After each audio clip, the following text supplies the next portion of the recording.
Jai Ram Ji ki to all. Today I am reading from chapter 42 of Tuning with God. The title of the chapter is On Shri Krishna and Gopis. Bhaisab writes, Man has an insatiable thirst for love. God in the form of Lord Krishna alone can quench his thirst. One can look on him alone as one's consort.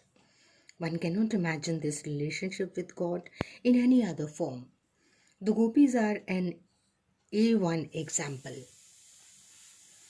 There's a question put, but sir, we are told to abide by the injunctions of Lord Krishna and not to emulate him or his doings. Why did he at all conduct himself in such an unworthy manner? To this question, Bhaisab replies, Shri Krishna did nothing unworthy, friend. He declares that though he, being God himself, has no need to do anything, yet he performs actions to set examples for others to follow. This is there quoted from the Bhagavad Gita, Canto 3. I should think that those who advise you on such lines only mean to point out your incapacity to emulate him by any stretch of imagination. It is a question of capacity rather than that of ethics. Shri Krishna did things which he alone could do. You are free to imitate them if your capacities let you. For instances, see a few of the innumerous in the Bhagavata, Canto 10.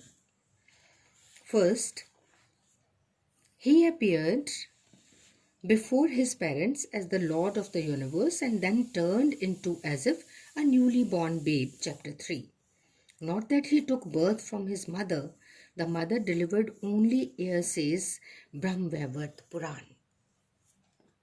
Second, did away with many demons and devils during infancy to the grateful relief of gods and humans alike.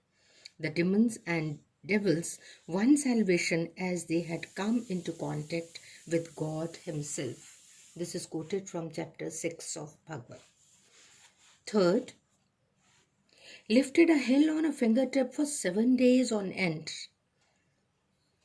Fourth, first showed his divine abode to the villagers of Vrindavan and then performed the divine dance with the gopis. People saw nothing wrong in their ladies being away with him for the whole of night.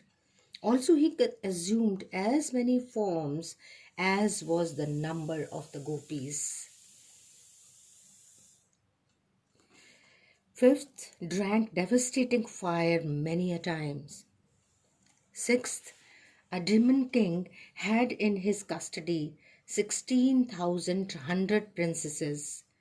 Shri Krishna extricated them. At their entreaty, he designed to wed them.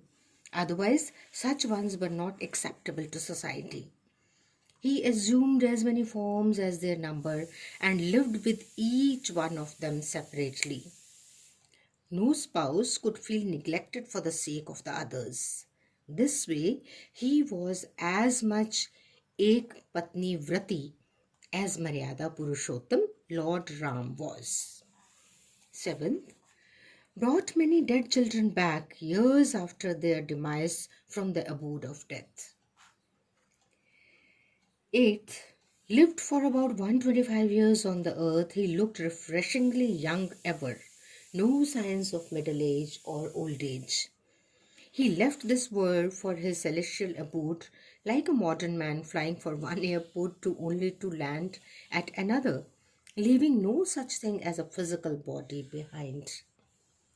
Scriptures recount umpteen such sports of Lord Krishna. The Bhagavad further says, Shri Krishna is God proper. Naturally, he performs but disinterested actions. But when people see him behaving like them only, they foolishly jump to the conclusion that he too must be attached to the world as they themselves are. Shri Krishna Godhead lies in the point that while seemingly attached, he is inwardly detached. Fire rubs everything down with impunity. The incapable shouldn't plan, much less venture things beyond their capacity. If foolishly they embark upon, they will come to grief and pay through the nose.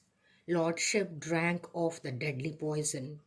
Another person will do so only at the cost of his own life. Sensible people should emulate the conduct of the greats only where it is in tune with their teaching. That's it. Bicep says. Another question put. Scriptures seem to take pride in narrating the rather questionable conduct of both Shri Krishna and the Gopis. Would you please condense into comments? Bicep says, your reference to this conduct shows your belief in the authenticity of the scriptures concerned. After all, it is on the testimony of these sources that you have brought yourself to pose this question. Please go to the authors and scriptures to find their meaning, not your own. Don't the same sources tell you that Sri Krishna is God proper? Don't they tell you that everything is his play?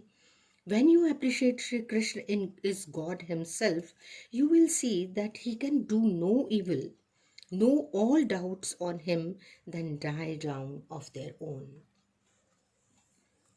Another question put, what about Gopis, sir? In any case, they were human beings. To this Bicep replies, most Gopis got to love Shri Krishna knowing pretty well that their Krishna was the supreme reality of Godhead, that it was he who pervaded the whole universe and that as such, he was the sole force in all living beings. Such being the case, no one could think of indulging in lust with him. And of all the world, the innocent village mates? The great Greek philosopher Plato taught spiritual love. The great bard of Avon Shakespeare extolled true love. The Gopis lived these definitions centuries back. Even to say so amounts to underestimate them, for they were immeasurably and incomparably superior to average humans, if not different. Different as they loved the divine rather than the mundane. Some few gopis were ignorant of the godhood of Sri Krishna. They were drawn to him for his versatile genius and exquisitely charming personality. Now, if you ignorantly come to touch water or fire, they will, by their inherent characteristic quality, wet or burn you. Unaware that it is air conditioned, you get into a premise, you are comforted. In the same way, these gopis ignorantly came in contact with him who was none other than God himself. It is just logical that they got the inescapable benefit of divine contact. As an affair of course, they turned selfless like those already. God purges and purifies all those who anyhow come in contact with him. Would that we line up in the queue and wait for our turn. Would that we line up in the queue and wait for our turn. Thank you so much, Bhai Sahib. Jai Ram Ji ki to all.